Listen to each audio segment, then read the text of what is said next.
নমস্কার, আজকে আপনাদের সামনে তুলে ধরছি জলপাইয়ের আচার। এবার জলপাইগুলোকে ধুয়ে নিচ্ছি। প্রথমে এই জলপাইগুলোকে কেটে নিচ্ছি। আপনাদের জলপাইয়ের আচার কেমন লাগে অবশ্যই কমেন্ট করে জানাবেন। জলপাইগুলোকে আমরা ছোট ছোট পিস করে কেটে নিচ্ছি। এখানটা একটু গুড় নিয়ে নিয়েছি, তেল দিয়ে দিলাম। তেলটা গরম হয়ে যাওয়ার পরে শুকনো লঙ্কাটা দিয়ে দিলাম। তারপর মৌরি আর মেথি দিয়ে দিলাম। এবার জলপাইগুলো দিয়ে দিলাম। পরিমাণ মতো লবণ দিয়ে ভালো করে মিক্স করে নিলাম। এরপর গুড়টা দিয়ে নিলাম।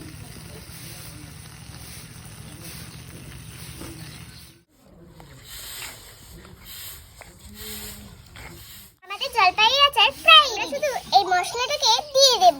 রেডি হয়ে যাবে আমাদের জলপাইয়ের আচার। এখন আমাদের জলপাইয়ের আচার কমপ্লিট। শুধু এটাকে ধরে নামিয়ে দিলেই হয়ে যাবে আমাদের জলপাইয়ের আচার।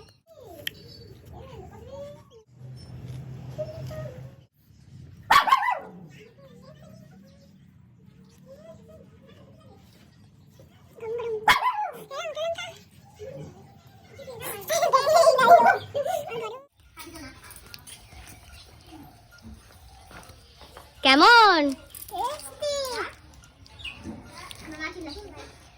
কেমন